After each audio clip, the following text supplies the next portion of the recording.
नमस्कार। Online Hindi teaching with Shiv sir, इस channel में आप सभी का स्वागत है। आज हम सभी लोग श्रीधर पाठक की बहुत ही प्यारी कविता इनसे सीखो को हम लोग सुनेंगे और उसका भावार्थ समझने का प्रयास करेंगे। इनसे सीखो एक ऐसी कविता है जो हम लगभग हर क्लास में इसको हमें पढ़ाया जाता रहा है किसी न किसी बुक के रूप में। और यह कविता प्रकृति के साथ, यह कविता पूरे वातावरण के साथ, यह कविता पूरे जीवन चक्र के साथ हमारे वजूद को सामंजस्य करने में मदद करती है, अर्थात हमें जोड़ती है। कविता बताती है कि जीवन में हमें हमेशा सीखने का भाव रखना चाहिए, कुछ न कुछ नया सीखते रहना चाहिए। कुछ न कुछ नया सीखते रहने से हमारा विकास होता है, हमारे व्यक्तित्व में विशालता आती है। तो हम कविता को देखेंगे, फिर उसके बाद उसके अर्थ को समझने का प्रयास करेंगे। कविता में पढ़ रहा हूँ, आप सभी ध्यान देंगे। फूलों से नित हंसना सीखो, भौरों से नित गाना, तरु की झुकी डालियों से नित सीखो शीश झुकाना।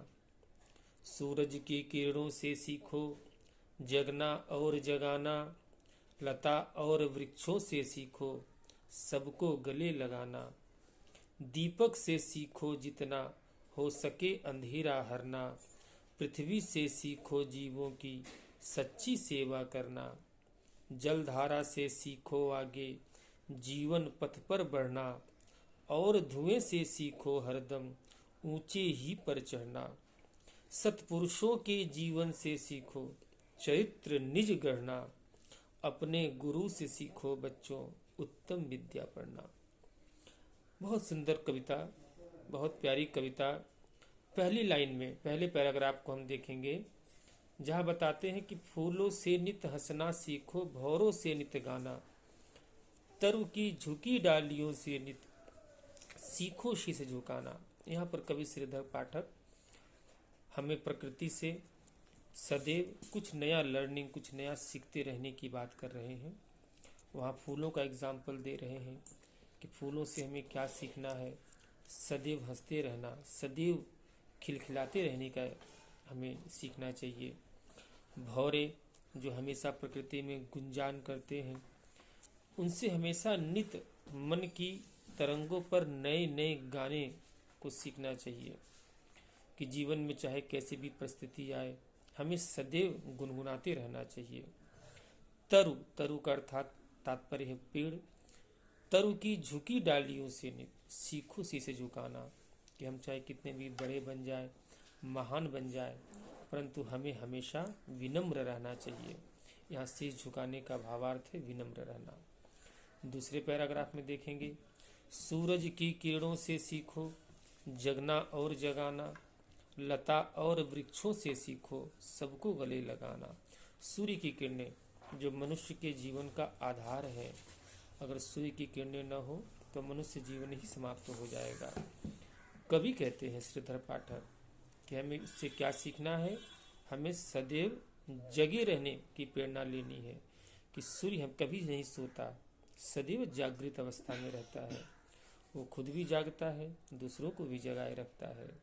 सूर्य की तपिश, सूर्य की सुनहली धूप जागरण का प्रतीक है। यहाँ पर लता और वृक्षों से सीखो सबको गले लगाना, कि लताएं और वृक्षें इतनी कोमल होती हैं, इतनी मृदुल होती हैं कि उनकी टहनियाँ किसी भी चीज़ से लिपट कर आगे बढ़ जाती हैं। इसी प्रकार अगर हम जीवन में सभी को मिलाते हुए आगे बढ़ेंगे तो हमारा विकास कभी नहीं रुकेगा। तीसरे पैराग्राफ में कवि श्रीधर पाठक बता रहे हैं, दीपक से सीखो जितना हो सके अंधेरा हरना, पृथ्वी से सीखो जीवों की सच्ची सेवा करना। कि दीपक, दिया हम जलाते हैं दीपावली में या पूजा में, आरती के समय भगवान के सामने भी, उसका काम है अंधेरा हरना। अंधेरा चाहे कितना बड़ा हो, कितना विशाल हो, लेकिन एक दिया अपने वजूद के अनुसार अंधेरे को जरूर दूर करता है। हमें यह नहीं देखना कि समाज में कितना अंधेरा है, क्या हम उसे दूर कर पाएंगे, क्या हमारी सक्षमता उतनी है? बिल्कुल नहीं। हमें केवल अपने हिस्से की सेवा जरूर करनी है, हमें अपने हिस्से की सेवा जरूर निभानी है, ताकि मेरे मन को लगे कि हाँ, मैंने अपने हिस्से की सेवा जरूर पूरी की है। उससे निश्चित रूप से प्रभाव जरूर पड़ेगा। पृथ्वी से सीखो जीवों की सच्ची सेवा करना। ये धरती को माँ कहा गया है कि ये जीवों की सच्ची सेवा करती है।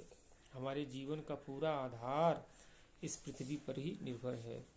चाहे पृथ्वी पर हम रहते हो, चाहे यहाँ के पुष्प हो, सब्जियाँ हो, फल हो, पेड़ पौधे हैं, कंदमूल हो, जो हमारे खाद्य पदार्थ बनते हैं और जीवों का खाद्य पदार्थ बनते हैं, तो पृथ्वी हमारी सच्ची सेवा कर रही है।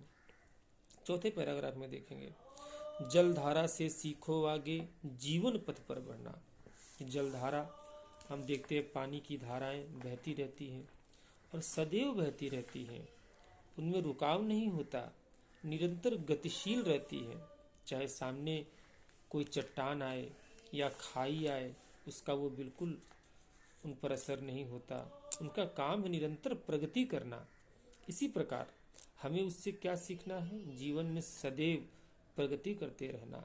भले कभी स्पीड कम हो जाए, कभी स्पीड तेज हो जाए, लेकिन ठहराव नहीं करना, क्योंकि ठहरा हुआ जल गंदा माना जाता है। बहता पानी निर्मला, हमने सुना है।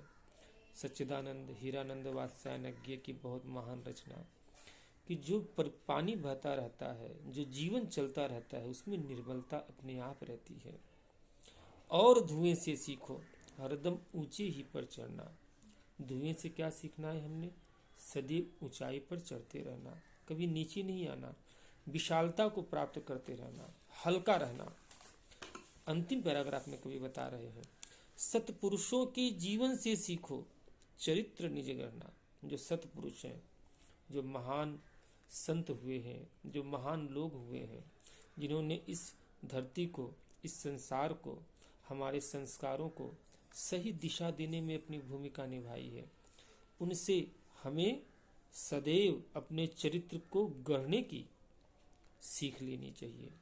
चाहे वो रामकृष्ण परमहंस हो, चाहे दयानंद सरस्वती हो, महात्मा गांधी हो, चाहे सरदार वल्लभ भाई पटेल हो, चाहे स्वामी विवेकानंद हो, जितने महापुरुष हैं, उनके जीवन को अगर पढ़ेंगे तो ये देखेंगे कि उन्होंने अपने जीवन में हर उतार चढ़ाव को देखा, लेकिन धैर्यपूर्वक अपने हिस्से की सेवा को जरूर अंजाम दिया। तभी आज हम उनका नाम बड़े आदर के साथ लेते हैं।